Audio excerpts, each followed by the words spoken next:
ऐसा क्रूर जघन्य अपराध जिसकी सजा सिर्फ फांसी हो, और वो भी पूरी कानूनी प्रक्रिया का पालन करते हुए उसे एक ही परिवार वाले के सामने दी जाती है। जी हाँ, ऐसे ही दिल दहला देने वाली एक दास्तां मैं आपके नजर में पेश करने जा रहा हूँ। तो आदाब और नमस्कार, मेरा नाम फारूक शेख है और आप देख रहे हैं FS सोशल, सिर्फ सच।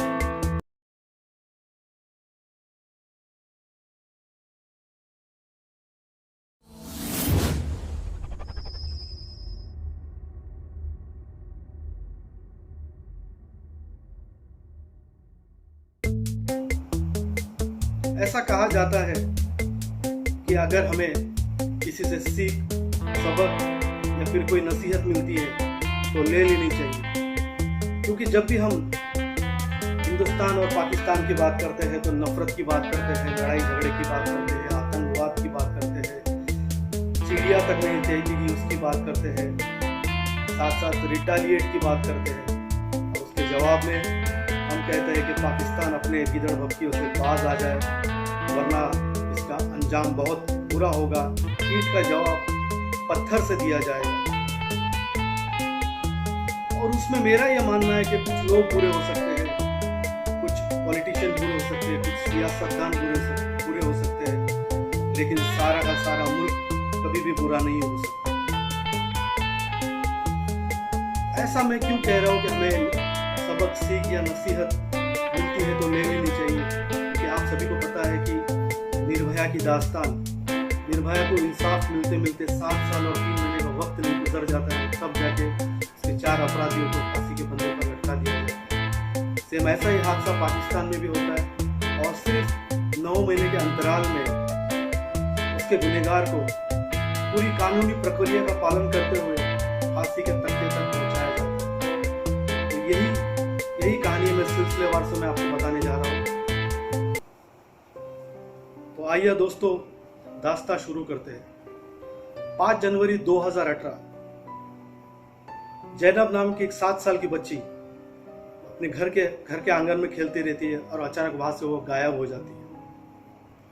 उसी महीने के पहले हफ्ते में जैनब के माँ बाप मक्का गए हुए थे उम्रा करने के लिए, और उसके घर में उसके भाई बहन, कुछ रिश्तेदार, वो उनके साथ वो रह रही थी। तो जैनब अंसारी गायब हो जाती है, और 1 दिन निकल जाता है, 2 दिन निकल जाता है, 3 दिन निकल जाता है। जैनब अंसारी का कुछ पता नहीं चलता है। जैनब अंसारी की पुलिस रिपोर्ट भी कराई जाती है उनके घर वालों द्वारा, और उसी के बीच में उसके माँ बाप को भी खबर दी जाती है कि जैनब अंसारी घर से गायब है। पुलिस भी अपने तफ्तीश में लग जाती है उसको ढूंढने के लिए। ऐसे 3 दिन निकल जाता है, 4 दिन निकल जाता है, 5 दिन निकल जाता है।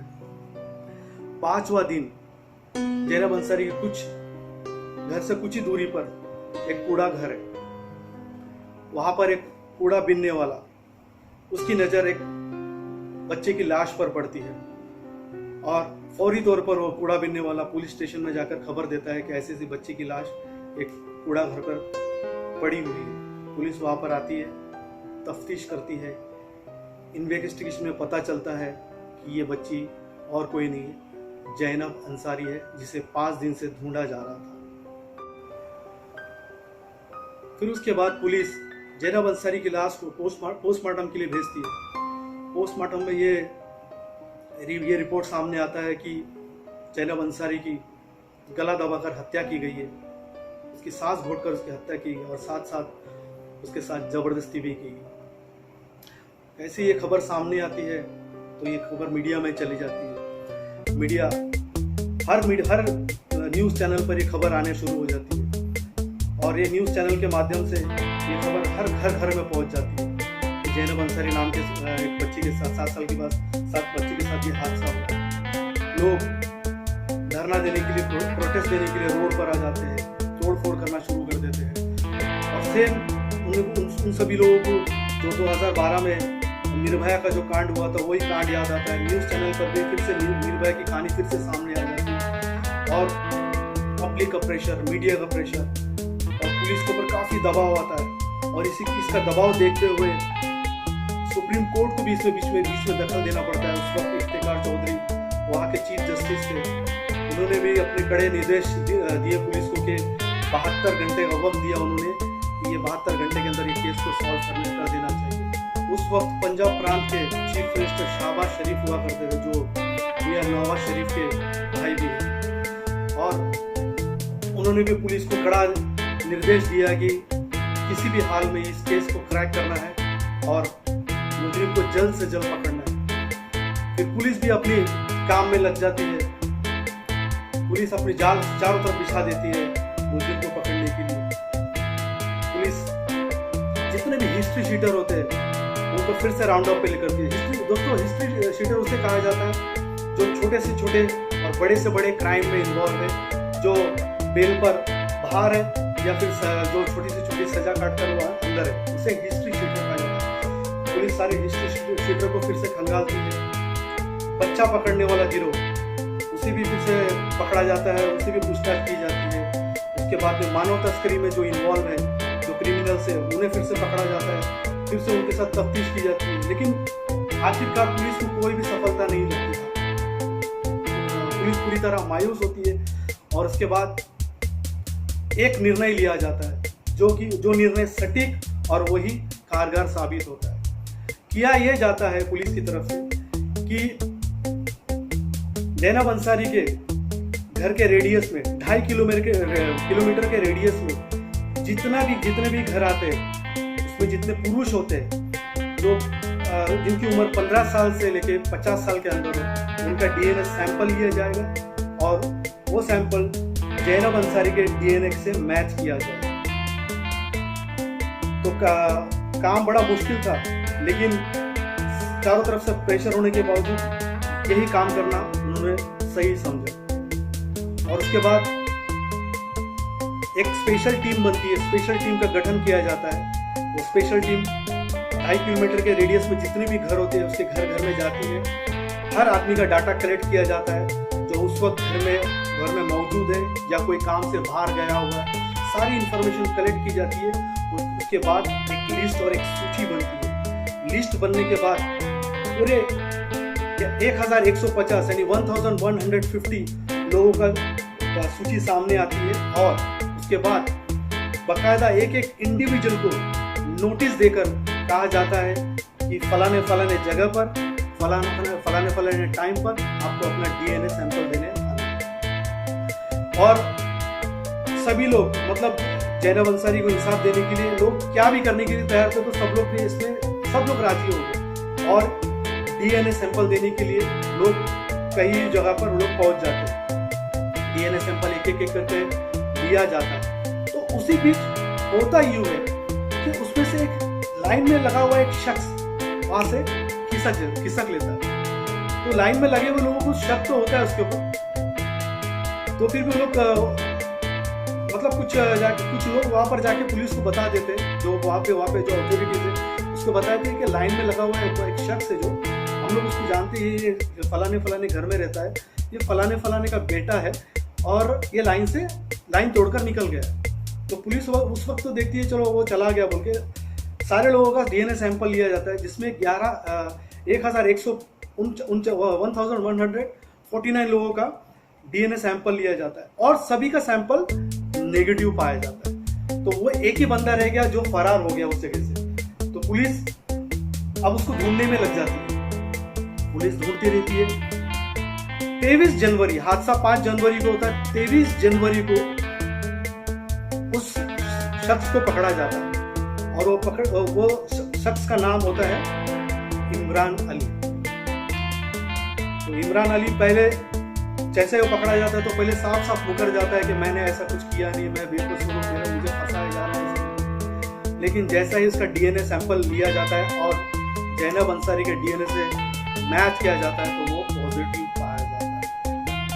फिर जब पॉजिटिव पाया जाता है तो इमरान अली भी टूट जाता है और वो अपने सारा जो जुर्म किया, जो गुनाह किया उसने, तो बच्चे के साथ जो अपराध किया था वो उसको कबूल लेता।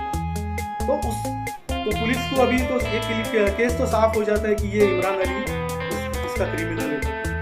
तो पुलिस को इससे पहले भी कुछ दिन पहले भी कहाँ पर छोटे छोटे बच्चों की लाश मिली थी।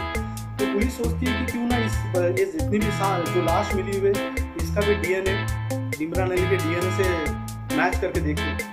तो जैसे ही इमरान अली का डीएनए और जितनी भी लाश 5-6 लाश मिलती है उसका डीएनए उससे मैच किया जाता है, तो सारे का डीएनए पॉजिटिव पाया जाता है और पुलिस के पैर तले जमीन खिसक जाती है।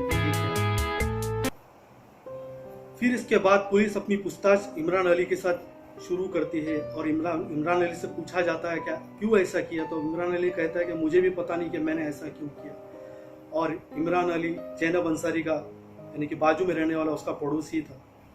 फिर उसके बाद पुलिस अपनी चार्जशीट दाखिल करती है और मांग करती है कि इमरान अली को कैपिटल पनिशमेंट यानी सख्त से सख्त जो मतलब एक आखिरी सजा होती है, जो इस लिस्ट में सजा की एक लिस्ट बनती है जो आखिरी सजा होती है, उसे वो सजा देने की मांग करती है। उसके बाद फिर कानूनी कार्रवाई शुरू होती है।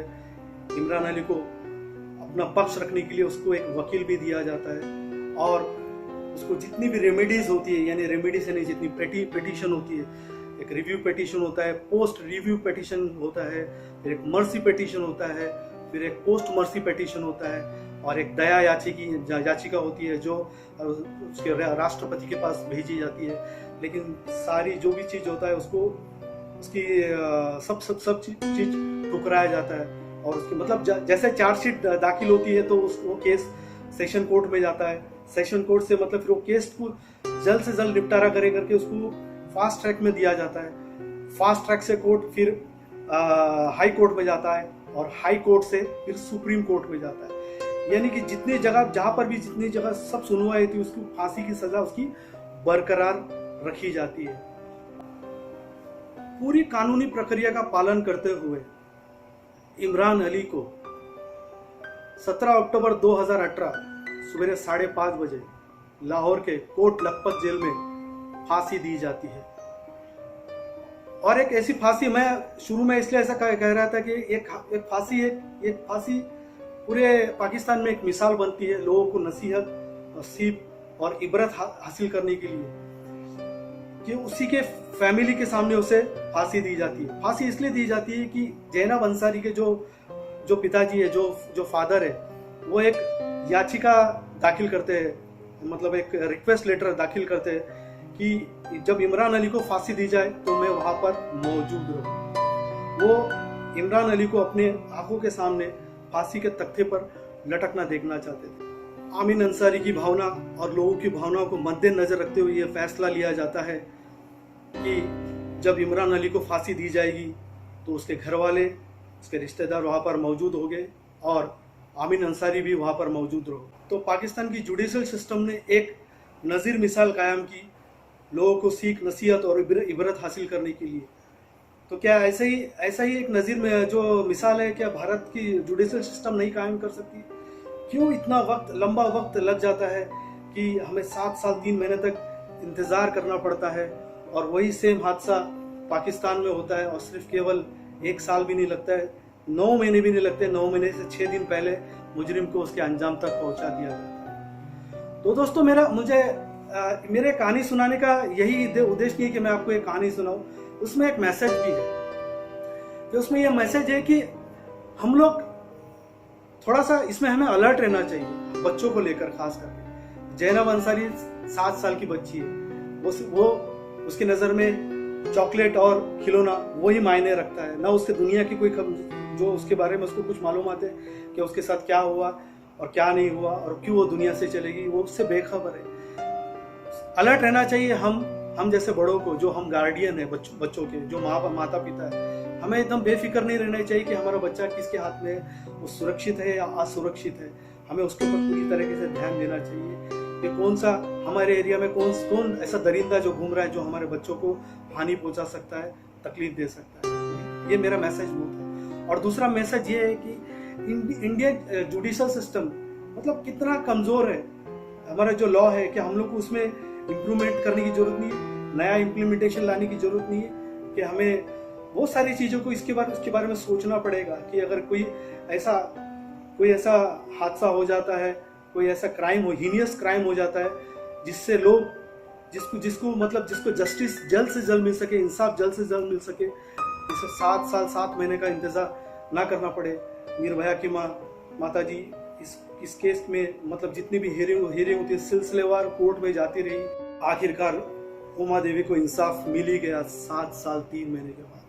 तो दोस्तों ऐसे कितने ही निर्भया है जो इंसाफ के कगार पर खड़ी हुई और वो गुहार लगा रही है कि उन्हें इंसाफ मिले।